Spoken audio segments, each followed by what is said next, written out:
7 keys to understanding the kingdom. 7 keys to understanding the kingdom. தயவுசெய்து நீங்கள் எல்லாரும் இந்த நாளில் கூடிய ஆண்டோட வார்த்தை கேட்க ஆயத்தமாக இருக்கிறீங்க என்று சொல்லி விசுவாசிக்கின்றேன். உங்கள் வேத புஸ்தகத்தை நீங்கள் வைத்துக்கொள்ளுங்கள். உங்கள் வேத புஸ்தகத்தில் பக்கத்தில் ஒரு நோட் புக்கும் ஒரு பேனாயும் நீங்கள் எடுத்துக்கொள்ளுங்கள். தயவுசெய்து சொல்லுகிற ஒவ்வொரு காரியங்களை நீங்கள் எழுதும்படியாக அன்போடு கூட நான் கேட்டுக்கொள்கிறேன். So this morning we'll be looking at 7 keys to understanding the kingdom. இந்த 7 காரியங்கள் தேவ ராஜ்யத்தை குறித்து இன்னும் அதிகமாக ஒரு தெளிவு நமக்கு கொண்டு வரும் என்று சொல்லி நான் விசுவாசிக்கின்றேன். So the first key to understand the kingdom is this: the kingdom must be sought. The kingdom must be sought. மத்தேயுவின் புஸ்தகம் 6ஆம் அதிகாரம் 33வது வசனத்தை நாம் வாசிப்போமாக. இந்த வசனமானது சொல்லுகிறது, முதலாவது நாம் தேவனையும் தேவனுடைய ராஜ்யத்தையும் தேட வேண்டும், அப்பொழுது இவர்கள் எல்லாம் நமக்கு கூட்டி கொடுக்கப்படும் என்று சொல்லி வேதத்தில் எழுதப்பட்டிருக்கிறது. Matthew 6:33 says, "Seek first his kingdom and his righteousness, and all these things shall be added unto you." So we must understand the kingdom must be sought. முதலாவது நாம் புரிந்து கொள்ள வேண்டிய ஒரு காரியம், இந்த ராஜ்யத்தை நாம் என்ன பண்ண வேண்டுமா, தேட வேண்டியது அவசியமாக இருக்குது. தேவனுடைய ராஜ்யம், எல்லா மனிதர்களும் அந்த ராஜ்யத்துக்குள்ளே வர வேண்டும், எல்லா மக்கள்களும் அந்த ராஜ்யத்தின் மக்களாக மாற வேண்டும், இயேசுவின் பிள்ளைகளாக மாற வேண்டும், நித்திய ஜீவன் அவர்கள் பெற வேண்டும், ஆசீர்வாதத்துக்குள் அவர்கள் நடக்க வேண்டும் என்று தேவனுடைய வாஞ்சையாக இருக்கிறது. அதே நேரத்தில் இந்த தேவனுடைய ராஜ்யத்தை நாம் தேட வேண்டியது அவசியமாக இருக்கிறது. இந்த வசனங்களை நாம் பார்க்கும்போது, இந்த 6ஆம் அதிகாரத்தை நாம் வாசித்த இந்த வசனத்தை நாம் வாசிக்கும் பொழுது, இந்த குறிப்பிட்ட வசனம் மத்தேயுவின் புஸ்தகம் 6ஆம் அதிகாரம் 33வது வசனத்தை நாம் அதோடைய கான்டெக்ஸ்ட் நாம் பார்க்கும் பொழுது, Jesus spoke to them in the context of food, clothing, என்ன உணவு வேண்டும், என்ன சாப்பிட வேண்டும், என்ன போட வேண்டும், அப்படிப்பட்ட காரியத்தில் தான் ஆண்டவர் இந்த வசனத்தை பேசுகிறார். So what was Jesus trying to say in that particular chapter? If you read very, very carefully, you can understand one thing very, very clearly. Jesus is teaching us to get our priorities right and to seek to be part of his kingdom. இயேசு கிறிஸ்துவானவர் நம்முடைய வாழ்க்கையில் இருக்கிற priorities எது முக்கியம், நமக்கு உணவு முக்கியம்தான், நமக்கு உடைகள் முக்கியம்தான், நமக்கு வீடு முக்கியம்தான், நமக்கு வேலைகள் முக்கியம்தான், நமக்கு மற்ற காரியங்கள் இருக்கிறது, அது எல்லாமே முக்கியம்தான். ஆனால் அது எல்லாத்துக்குன்னா தேவனுடைய ராஜ்யம் தான் எல்லாத்துக்கும் அதிகமாக முக்கியமாக இருக்க வேண்டும் என்று வேதம் தெளிவாக நமக்கு கற்றுக் கொடுக்கிறது. நாம் அவருடைய ராஜ்யத்தின் பிள்ளைகளாக மாற வேண்டும் என்று சொல்லி கர்த்தருடைய வார்த்தை நம்மை உற்சாகப்படுத்துகிறது. அவருடைய ராஜ்யத்தை நாம் தேடும் பொழுது வேதம் சொல்லுகிறது, கர்த்தர் நமக்கு தேவையான அனைத்து காரியங்களையும் நமக்கு கொடுக்கிற தேவனாக இருக்கிறார். இன்னொரு வசனம் என்னுடைய ஞாபகத்தில் வருகிறது. இயேசு கிறிஸ்துவானவர் சொல்லுகிறார், பொல்லாதாகிய உங்கள் பிதானவர்களை நல்ல காரியங்கள் உங்களுக்கு கொடுக்கும் பொழுது பரலோகத்தின் தேவன் நமக்கு நன்மையான காரியங்கள் கொடுப்பது எவ்வளோ அதிகம் நிச்சயம் என்று சொல்லி. If evil fathers can give good things to their children, how much more will the heavenly Father give good gifts to them that seek him? அவரை நாம் தேட வேண்டியது அவசியமாக இருக்கிறது. இன்னொரு வசனத்தை நான் உங்களுக்கு முன்பாக நான் வைக்க ஆசைப்படுகிறேன். எரேமியாவின் புஸ்தகம் 29ஆம் அதிகாரம் 13லேருந்து 14ஆம் வசனத்தை நாம் வாசிக்கும் பொழுது அந்த இடத்தில் அவனுடைய வார்த்தை இப்படியாக சொல்லுகிறது, "You will seek me and find me. When you seek me with all your heart, I will be found of you, declares the Lord, and will bring you back from captivity." இந்த வசனம் என்ன சொல்லுதுன்னு சொன்னீங்கன்னா, நம் முழு இருதயத்தோடு கூட நம் ஆண்டவரை நாம் தேடும் பொழுது நிச்சயமாக நீங்கள் கண்டடைவீர்கள். சில நேரங்களிலே நாம் ஜனங்களை பார்க்கும்பொழுது, இல்லை மிக முக்கியமாக ஊழியக்காரர்களை பார்க்கும்போது நாம் நினைக்கிறோம் அவர்களுக்கும் தேவனுக்கும் ஒரு நல்ல ஒரு தொடர்பு இருக்கிறது, நல்ல ஒரு இன்டிமெசி இருக்கிறது, அவங்க தேவன் கிட்ட இருக்கிறாங்க என்று சொல்லி நாம் நினைக்கிறோம். ஆனால் இந்த ஒரு வாய்ப்பானது அவங்களுக்கு மாத்திரமல்ல, நமக்கும் தேவன் கொடுத்திருக்கிறார். அப்படிப்பட்ட ஒரு ரிலேஷன்ஷிப்புக்குள்ள, அப்படிப்பட்ட ஒரு ஃபெலோஷிப்புக்குள்ள கர்த்தர் நம்மை அழைக்கிறார். நாம் அவரை தேடும் பொழுது ஆண்டவருடைய வார்த்தை சொல்லுகிறது, நாம் நிச்சயமாக அவரை கண்டடைவோம் என்று சொல்லி வேதம் தெளிவாக சொல்லுகிறது. அது மாத்திரமல்ல, நாம் இருக்கிற எல்லாம் கேப்டிவிட்டியிலேருந்து, நம்ம இருக்கிற எல்லா அடிமைத்தனத்திலேருந்து, நம்ம இருக்கிற எல்லாம் பிரச்சனையிலேருந்து ஆண்டவர் நம்மை விடுவிப்பார். எப்போ விடுவிப்பார் என்று சொன்னீங்கன்னா, நாம் அவரை தேடும் பொழுது. So my point is this: the kingdom of God must be sought. தேவனுடைய ராஜ்யத்தை நாம் தேட வேண்டியது அவசியமாக இருக்கிறது. The second key is this: the kingdom is not of this world. The kingdom is not of this world. யோவானின் புஸ்தகத்தில் 18ஆம் அதிகாரம் 36வது வசனத்தை நீங்கள் வாசித்தீங்கன்னா அந்த இடத்தில் இயேசு கிறிஸ்துவானவர் இப்படியாக சொன்னார் என்று சொல்லி பார்க்க முடியும். Jesus said, "My kingdom is not of this world. If it were, my servants would fight to prevent my arrest by the Jews. but now my kingdom is from another place. ஒரு காரியத்தை நாம் தெளிவாக நாம் புரிந்து கொள்ள வேண்டும். தேவனுடைய ராஜ்யம் இந்த உலகத்தின் ராஜ்யம் கிடையாது. That means it is not the culture of this world. தேவனுடைய ராஜ்யத்துக்கு வித்தியாசமான கல்ச்சர் இருக்கிறது. தேவனுடைய ராஜ்யத்தில் வித்தியாசமான வேல்யூஸ்கள் உண்டு. It is not the system of this world. இந்த உலகமானது எப்படியாக ஆப்ரேட் பண்ணப்படுகிறதோ அப்படி தேவனுடைய ராஜ்யம் ஆப்ரேட் பண்ணப்படுவதில்லை. தேவனுடைய ராஜ்யத்தின் கல்ச்சரே வேற. தேவனுடைய ராஜ்யத்தில் இருக்கிற வேல்யூஸ்கள் வித்தியாசமாக இருக்கிறது. கடந்த வாரத்தில் நான் சொன்னேன், மத்தேயு 5ஆம் அதிகாரம் 6ஆம் அதிகாரம் 7வது அதிகாரத்தை நீங்கள் வாசித்தீங்கன்னா you will have a better understanding of the kingdom culture. எப்படிப்பட்ட ஒரு கல்ச்சருக்குள்ள நாம் நடக்க வேண்டும், எப்படிப்பட்ட ஒரு பிஹேவியர், எப்படிப்பட்ட வேல்யூஸ் நமக்குள்ள இருக்க வேண்டும் என்று சொல்லி தெளிவாக நாம் பார்க்க முடியும். So the kingdom of God is not of this world.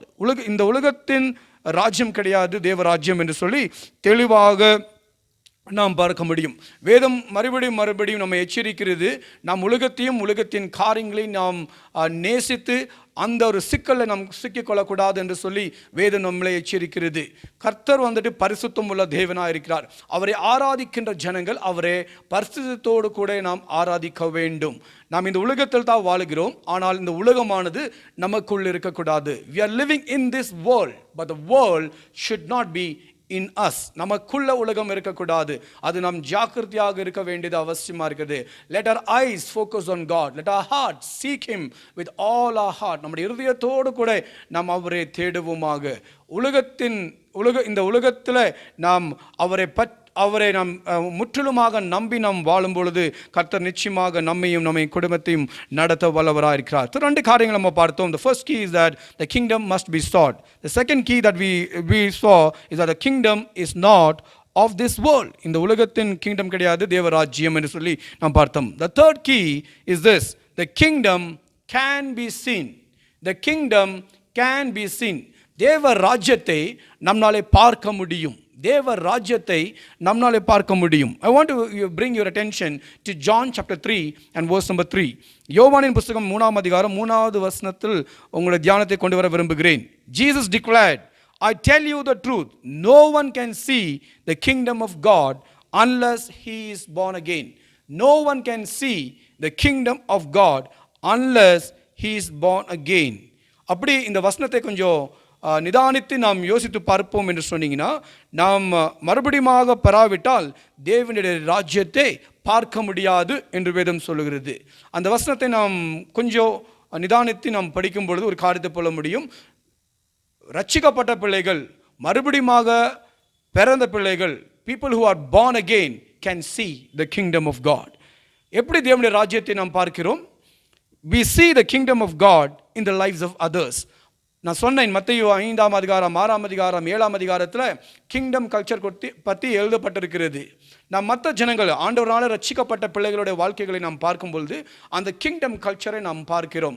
எப்படி ஒரு உதாரணமாக ஆண்டவர் மன்னிக்க வேண்டும் என்று சொல்லும் பொழுது கர்த்தருடைய பிள்ளைகள் மற்றவங்களை மன்னிக்கும் பொழுது தேவனுடைய ராஜ்யத்தை நம்மளால் பார்க்க முடிகிறது. கர்த்தருடைய வார்த்தை மற்றவங்களை நாம் நேசிக்க வேண்டும், நமக்கு விரோதமாக இருக்கிற ஜனங்களை கூடி நாம் என்ன பண்ண வேண்டுமா, நேசிக்க வேண்டும் என்று ஆண்டவருடைய வார்த்தை சொல்லும் பொழுது கர்த்தருடைய பிள்ளைகள் அந்த வார்த்தையின்படி மற்றவர்களை மன்னிக்கிறது மாத்திரமல்ல, மற்றவர்களை நேசிக்கும் பொழுது அந்த கிங்டமோட வேல்யூஸ்களை நம்ம பார்க்க முடியுது. We are able to see the kingdom of God in other people's life. தேவனுடைய ராஜ்யத்தை நாம் பார்க்க முடியும் என்று சொல்லி தெளிவாக இந்த இடத்தில் நாம் பார்க்கிறோம். சற்று நாம் யோசித்து பார்ப்போம். இன்றைக்கு நம்முடைய வாழ்க்கையை நாம் யோசித்து பார்ப்போம். நம் மூலமாக நம்மை பார்க்கும் பொழுது ஜனங்கள் தேவனுடைய ராஜ்யத்தை பார்க்க முடிகிறதா? Are people able to see the kingdom of God in us? Are people able to see the values and the culture of the kingdom of God in our own lives? நாம் யோசித்து பார்க்க வேண்டியது அவசியமாக இருக்கிறது. நான் எப்பவுமே சொல்லுவேன், many people may not read Matthew, Mark, Luke and John, but they will definitely read you and me. ஒவ்வொரு நாளும் ஜனங்கள் நம்மை பார்த்து கொண்டிருக்கிறார்கள். They are learning something about us. They are learning something about us. What are we showing to others? மற்றவர்களுக்கு நம்ம பார்க்கும் பொழுது ஜனங்கள் என்ன காரியங்களை நம்ம இடத்திலிருந்து கற்றுக்கொள்கிறார்கள் என்று சொல்லி யோசிக்க வேண்டியது அவசியமாக இருக்கிறது. God expects His children to exhibit godly character. God expects His children to exhibit godly character. நம் இடத்துலேருந்து ஆவியின் கனிகள் வெளிப்பட வேண்டியது அவசியமாக இருக்கிறது. Shall we look at the fourth key now? இந்த வேளையில் நாலாவது கீயை நாம் பார்ப்போமாக. The fourth key is that the kingdom must be entered. The kingdom must be entered. மார்க்கின் புஸ்தகம் 10ஆம் அதிகாரம் 15வது வசனத்தை நீங்கள் வாசித்தீங்கன்னா இந்த இடத்தில் ஆண்டவர் சொல்லுகிறார், Jesus said, I tell you the truth, anyone who will not receive the kingdom of God like a little child will never enter it. Anyone who will not receive the kingdom of God like a child shall never enter it. இந்த இடத்துல ஆண்டோட வசனம் தெளிவாக சொல்லுகிறது, தேவனுடைய ராஜ்யத்தை நம்ம என்ன பண்ண வேண்டுமா? என்டர் செய்ய வேண்டும். We must enter into the kingdom of God. ஆரம்பத்திலே நான் சொன்னேன், இந்த தேவ ராஜ்யம் எல்லா மனிதர்களுக்கும் கொடுக்கப்பட்டது. Everybody is invited to be part of this kingdom. ஆனால் இந்த தேவனுடைய ராஜ்யத்துக்குள்ளே நாம் பிரவேசிக்க வேண்டும் என்று வேதம் தெளிவாக சொல்கிறது. இந்த வசனம் நாம் வாசித்த வசனம் சொல்லுகிறது, ஒரு மனிதன் ஒரு தேவ ராஜ்யத்தை ஒரு சிறு பிள்ளையை போல ஏற்றுக்கொள்ளாவிட்டால் அவன் தேவனுடைய ராஜ்யத்துக்குள்ளே பிரவேசிக்க முடியாது என்று வேதம் தெளிவாக சொல்லுகிறது. இன்றைக்கு நாம் நிறைய நேரங்களில் வாக்குவாதங்களை பண்ணி நாம் கர்த்தருக்கு விரோதமான காரியங்களை நாம் செய்கிறோம். ரீசனிங் பண்ண வேண்டியது அவசியம்தான். தேவன் நமக்கு மைண்டு கொடுத்திருக்கிறார். There's nothing wrong in asking questions, but asking questions should be with the right intention, should be with the right motive. நான் சத்தியத்தை தெரிந்து கொள்ள வேண்டும் என்ற எண்ணத்தோடு கூட நாம் கேள்விகள் கேட்கும் பொழுது அது நிச்சயமாக கர்த்தர் அந்த கேள்விகளுக்கு பதில் கொடுக்கிற தேவனாக இருக்கிறார். God has given us the brain. God has given us the power to reason. So there's nothing wrong in asking questions. கேள்விகள் கேட்க வேண்டும், அது ரொம்ப ரொம்ப அவசியமாக இருக்கிறது. கேள்விகள் தான் நம்மை சத்தியத்துக்கு நேராக கொண்டு வருகிறது. கேள்விகள் கேட்க வேண்டியது அவசியமாக இருக்கிறது.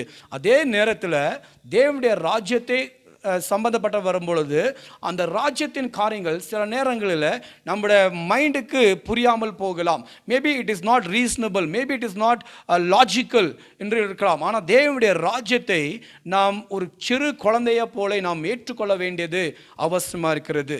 இந்த வார்த்தையானது இயேசு கிறிஸ்துவனாலேயே சொல்லப்பட்ட ஒரு வார்த்தை. ஒரு மனிதன் தேவ ராஜ்யத்தை சிறு பிள்ளையை போல ஏற்றுக்கொள்ளாவிட்டால் அவன் தேவனுடைய ராஜ்யத்துக்குள் பிரவேசிக்க முடியாது என்று சொல்லி வேதம் தெளிவாக சொல்லுகிறது.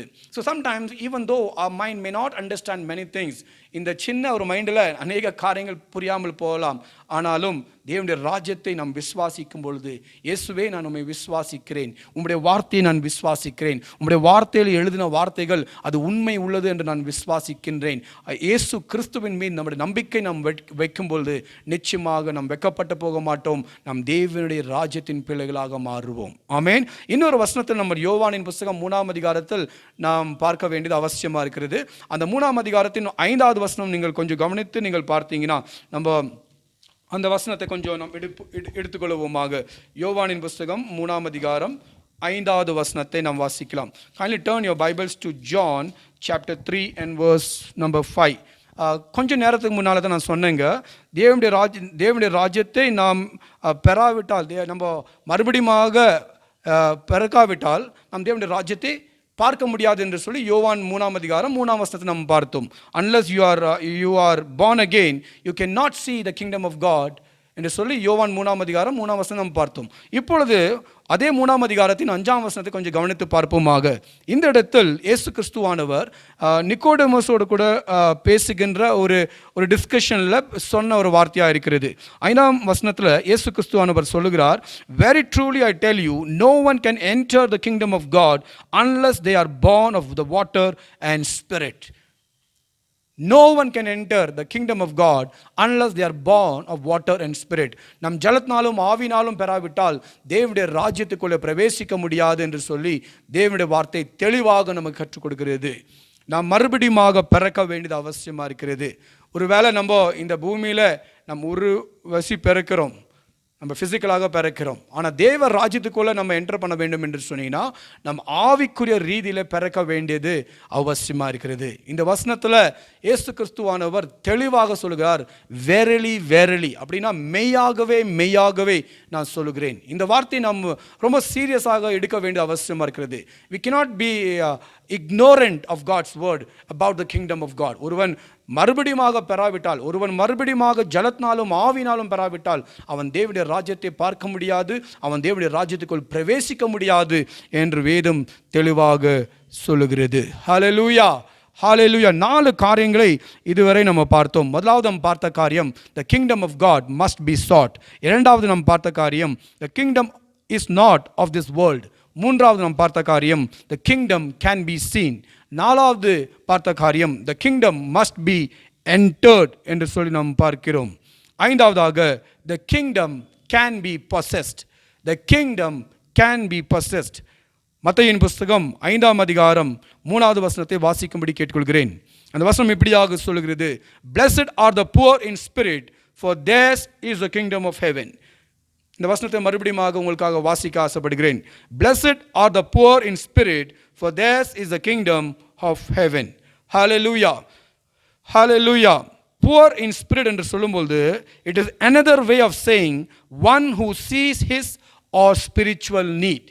எந்த ஒரு மனிதன் ஆண்டவரே எனக்கு நீர் தேவை, எந்த ஒரு மனிதன் தன்னை தாழ்த்தி ஆண்டவரே நான் பாவி உள்ள ஒரு மனிதன், என்மேல் மனம் இறங்கும், எனக்கு நீர் வேண்டும், I need you in my life என்று ஆண்டவரை நோக்கி கூப்பிடுகிறார்களோ அந்த பிள்ளைகளுக்கு ஆண்டவர் கொடுக்கிற ஒரு பெரிய ஒரு ஆசீர்வாதம் என்ன சொன்னீங்கன்னா, தேவ ராஜ்யம் உங்களுக்குரியது என்று ஆண்டவர் சொல்கிறார்.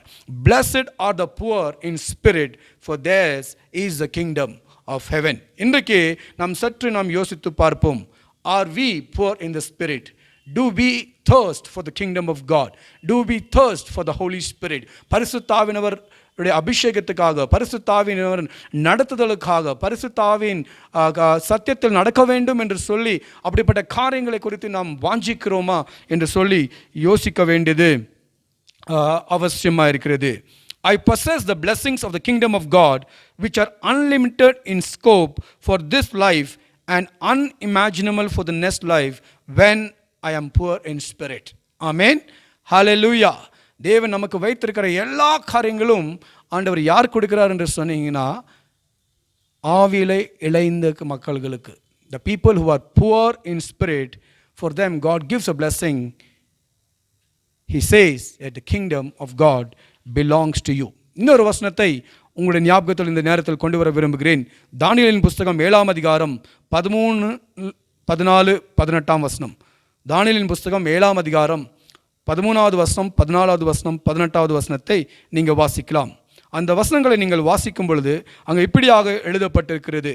In my vision at night I looked, and there before me was one like a son of man coming with clouds of heaven. He approached the Ancient of Days and was led into his presence. He was given authority, glory, and sovereign power. All peoples, nations, and men of every language worshipped him. His dominion is an everlasting dominion that will not pass away, and his kingdom is one that will not be destroyed. The saints of the Most High will receive the kingdom and will possess it forever and ever. Hallelujah, hallelujah. இந்த வசனத்தை கொஞ்சம் கவனமாக நீங்கள் பார்க்கும்படியாகவும் படிக்கும்படியாகவும் கேட்டுக்கொள்கிறேன். இந்த வார்த்தை சொல்லுகிறது, தேவனுடைய ராஜ்யத்தில் எல்லா ஜனங்களும், எல்லா ஜாதிகளிலிருந்தும், எல்லா லாங்குவேஜஸ்லேருந்தும், எல்லா பீப்புள் குரூப்ஸ்லேருந்தும் ஜனங்கள் இருப்பார்கள். அவர்கள் இருக்கிறது மாத்திரமல்ல, அவர்கள் என்ன பண்ணுவாங்களா, தேவனை ஆராதிப்பார்கள் என்று சொல்லுகிறது. அவருடைய ராஜ்யம் எப்படிப்பட்ட ஒரு ராஜ்யம் என்று சொன்னீங்கன்னா, அழிக்க முடியாத ஒரு ராஜ்யம், a kingdom that cannot be destroyed, the Bible says. ஆனால் அதே நேரத்தில் அந்த ராஜ்யத்தில் ஒரு பெரிய ஒரு ஆசீர்வாதம் கர்த்தருடைய பிள்ளைகள் என்று கொடுத்திருக்கிறார். இந்த இடத்துல ஆங்கிலத்தில் the word saints has been used. ஆண்டவர் நமக்கு ஒரு பெரிய ஒரு பாக்கியம், கர்த்தருடைய பிள்ளைகளுக்கு God has given a very great blessing to the citizens of the kingdom of God. That verse, particular verse says, the saints of the Most High will receive the kingdom and will possess it forever. Hallelujah. They will receive the kingdom and will possess it forever and ever. My friend, do you want to possess the kingdom of God? Do you want to possess the blessings of God? It is there. It is available for each person who opens his heart and asks Jesus Christ to come into their life. அவங்க வாழ்க்கையில் வர வேண்டும் என்று சொல்லுகிற அத்தனை பேர்களுக்கும் தேவன் அப்படிப்பட்ட ஒரு பாக்கியத்தை ஆண்டவர் கொடுக்கிறார். ஆறாவது கீயை நாம் இந்த வேளையில் நாம் கவனிப்போமாக. Let us look at the sixth key to understand the kingdom of God. ஆறாவதாக, the kingdom of God is within you. The kingdom of God is within you. லூக்காவின் புத்தகம் 17ஆம் அதிகாரம் 20ஆம் வசனத்தையும் 21வது வசனத்தையும் நீங்கள் வாசித்தீங்கன்னா இப்படியாக எழுதப்பட்டிருக்கிறது. Jesus said, the kingdom of God does not come with careful observation, nor will people say, here it is or there it is, because the kingdom of God is within you. தேவனுடைய ராஜ்யம் உங்களுக்குள் இருக்கிறது என்று சொல்லி இயேசு கிறிஸ்துவானவர் நமக்கு கற்றுக் கொடுத்தார் என்று சொல்லி பார்க்க முடியும். Don't be looking for kingdom of God here and there in the world. அங்கே கிடைக்குமா இங்கே கிடைக்குமா என்று சொல்லி அல்ல. It does not, you don't receive the kingdom by observations, but you receive the kingdom by faith. The Bible says the kingdom of God is within you. தேவனுடைய ராஜ்யம் உங்களுக்குள்ள இருக்கிறது என்று சொல்லி நாம் பார்க்கிறோம். Jesus was saying that while we are on earth, the kingdom of God is a spiritual kingdom in the hearts of believers. I want to listen to that statement one more time. Jesus was saying that while we are on earth, the kingdom of God is a spiritual kingdom in the hearts of believers. The Pharisees were expecting an earthly kingdom with a rule that would free them from Roman oppression. They wanted structure that they could see, but because their eyes were blind and their religious hearts were hard, they could not see the revelation of God in Christ who stood before him. இந்த particular வேர்ஸை நாம் பார்க்கும் பொழுது இயேசு கிறிஸ்துவானவர் பரிசேயரோடு கூட பேசும்போது தான் இந்த வார்த்தையை சொன்னார். பரிசேயர் என்ன எதிர்பார்த்தாங்க சொன்னீங்கன்னா, they were expecting a literal kingdom to come. இயேசு கிறிஸ்துவ தான் அந்த ராஜாவாகி அவங்கள ரோமர் சாம்ராஜ்யத்திலிருந்து விடுதலை செய்வார் என்று சொல்லி அவங்க எதிர்பார்த்தாங்க. ஆனால் இயேசு கிறிஸ்துவானவர் தேவனுடைய புத்திரன் என்று சொல்லி வேதம் சொல்லுகிறது. Jesus was the son of God who stood with them, அவங்களோட கூட ஆண்டவர் இருந்தார். But they could not see because their expectation was something different. அவங்களுடைய எதிர்பார்ப்பு வித்தியாசமாக இருக்கிறது. மேசியாவை குறித்திருக்கிற அறிவும் அதை குறித்து அவருடைய வருகை எப்படி இருக்கும் என்று சொல்லி அந்த அறிவு அவங்களுக்கு வித்தியாசமாக இருந்தது. They were expecting somebody else. They were expecting a political leader to come and liberate them from the power of Romans. இயேசு கிறிஸ்துவானவர், the revelation of God. இயேசு கிறிஸ்துவானவர் தேவன் மாம்சத்தில் அவர் மத்தியிலே நின்று கொண்டிருந்தார். ஆனாலும் அவங்களாலே பார்க்க முடியவில்லை. They couldn't see the kingdom of God. That's why Jesus was saying to them, the kingdom of God does not come with careful observation, nor will people say, here it is, there it is, because the kingdom of God is within you. தேவனுடைய ராஜ்யம் நமக்குள் இருக்கிறது. இன்னொரு வார்த்தையில் சொல்லப்போனால் தேவ ராஜ்யத்தின் culture நமக்குள் இருக்கிறது என்று சொல்லி இயேசு கிறிஸ்துவானவர் நமக்கு கற்றுக் கொடுத்தார். ஹல்லேலூயா, ஹல்லேலூயா. Where is the kingdom of God today? இன்னைக்கு தேவ ராஜ்யம் எங்க இருக்கிறது? It is right here in our hearts. தேவ ராஜ்யம் நம்முடைய இருதயத்துக்குள் இருக்கிறது. It lives in us and God is using us to plant it in the hearts of others around us. Amen. Amen. Hallelujah. Hallelujah. ஏழாவதாக, the seventh key in understanding the kingdom is this. The kingdom of God one day will arrive with great force. The kingdom of God one day will arrive with great force. லூக்காவின் புத்தகம் 22ஆம் அதிகாரம் 16வது வசனத்தில் நீங்கள் வாசித்தீங்கன்னா இந்த இடத்தில் Jesus was having the Passover meals with his disciples, and as he had the Passover meals, Jesus said this particular word to his disciples. Jesus said, for I tell you, I will not drink again of the fruit of the vine until the kingdom of God comes. இன்னொரு வாட்டி அந்த வசனத்தை நாம் வாசிக்கலாங்களா? லூக்காவின் புத்தகம் 22ஆம் அதிகாரம் 16வது வசனம். For I tell you, I will not drink again of the fruit of the vine until the kingdom of God comes. இயேசு கிறிஸ்துவானவர் சொல்றாருங்க, அந்த பாஸ்ஓவர் மீல் அவருடைய குரூசிஃபிக்ஷனுக்கு நடக்கிறதுக்கு முன்னால் நடந்த ஒரு மீல்ங்க. அந்த மீலில் எல்லா சிஷ்யர்களோட கூட உட்கார்ந்து இயேசுவானவர் இந்த வார்த்தையை சொன்னார். இந்த வசனத்தை நாம் வாசிக்கும் பொழுது ஒரு காரியத்தை தெளிவாக நாம் புரிந்து கொள்ள முடியும். தேவனுடைய ராஜ்யம் ஃபியூச்சர்லையும் வரப்போகிறது. It's going to come in the future and Jesus is going to have the fruit of the vine. He is going to have the feast again in his kingdom. அவருடைய ராஜ்யத்தில் ஒரு ஃபீஸ்ட் இருக்கும். அந்த ஃபீஸ்டில் அவர் நம்மோடு கூட இருந்து அவருடைய செயின்ஸோடு கூட அவர் ஃபீஸ்ட் பண்ணுவார் என்று சொல்லி வேதம் நமக்கு தெளிவாக சொல்லுகிறது. லூக்காவின் புஸ்தகம் 14ஆம் அதிகாரம் 15ஆம் வசனத்தை நீங்கள் வாசித்தீங்கன்னா அந்த இடத்தில் ஒரு குறிப்பிட்ட மனிதன் இப்படியாக சொன்னார் என்று சொல்லி பார்க்கிறோம். He said, "Blessed is the one who will eat at the feast in the kingdom of God." Blessed is the one who will eat at the feast in the kingdom of God. My friend, the kingdom of God is coming. தேவனுடைய ராஜ்யம் வரப்போகிறது. ஃபியூச்சரில் தேவனுடைய ராஜ்யம் வரப்போகிறது. அதே நேரத்தில் அந்த தேவ ராஜ்யம் இப்பொழுது நம்முடைய இருதயத்திலும் ஆளுகை செய்கிறது. And God is inviting us into the kingdom of God. And one day, the Bible says, there will be feast in the kingdom of God. One day there will be feast in the kingdom of God. In Revelation chapter 19, verse 1 to 9, வெளிப்படுத்தின புஸ்தகம் 19ஆம் அதிகாரம் 1லிருந்து 9ஆம் வசனத்தை நீங்கள் வாசித்தீங்கன்னா அந்த இடத்தில் you can see the marriage supper of the lamb. The marriage supper of the lamb. இது எப்போ நடக்கும் என்று சொன்னீங்கன்னா இயேசு கிறிஸ்துவின் 2ஆம் வருகையில் இது நடக்கும் என்று சொல்லி நாம் பார்க்கிறோம். There will be feast in the kingdom of God. And God is inviting each one of us to be part of that kingdom and to be part of that feast. Hallelujah. Hallelujah. நீங்கள் நேரம் எடுத்து வெளிப்படுத்தின புஸ்தகம் 19ஆம் அதிகாரம் 1லிருந்து 9ஆம் வசனத்தை நீங்கள் வாசிக்கும்படியாக அன்போடு கூட கேட்டுக்கொள்கிறேன். Because of lack of time, I'm just going to read the last few verses. அந்த காரியத்தை உங்களுக்காக நான் வாசிக்க ஆசைப்படுகிறேன். Then the angel said to me, "Blessed are those who are invited to the wedding supper of the Lamb." The church is the bride and Lord Jesus is the groom, and he will sit down with us and will partake of his glory forever and ever. Amen. Hallelujah. Hallelujah. Hallelujah. May God bless you. கர்த்தர் உங்களை ஆசீர்வதிக்கட்டும். இந்த நாளின் செய்தியானது உங்களுக்கு பிரயோஜனமாக இருக்கும் என்று சொல்லி நான் விசுவாசிக்கிறேன். கடந்த வாரமும் இந்த வாரத்தில் நம்ம பார்த்த செய்தியானது இட்ஸ் a vast subjectங்க. தயவு செய்து இதை நீங்கள் நேரம் எடுத்து நீங்கள் வேதத்திலிருந்து நீங்கள் வாசித்து தேவனுடைய சமூகத்தில் காத்திருந்து, ஆண்டவரே தேவ ராஜ்யத்தை குறித்து எனக்கு கற்றுத்தாங்க ஆண்டவரே. I want to be part of the kingdom of God. I want to live as a citizen of the kingdom of God என்று ஆண்டவரை பார்த்து நாம் சொல்லும் பொழுது நிச்சயமாக கர்த்தர் நம்மை நடத்துகிற தேவனாக இருக்கிறார். Shall we recap the 7 points that we saw this morning? இந்த நாளில் கூடி பார்த்துக்கிற 7 கீஸ்களை நாம் பார்ப்போமாக. We looked at the 7 keys to understand the kingdom.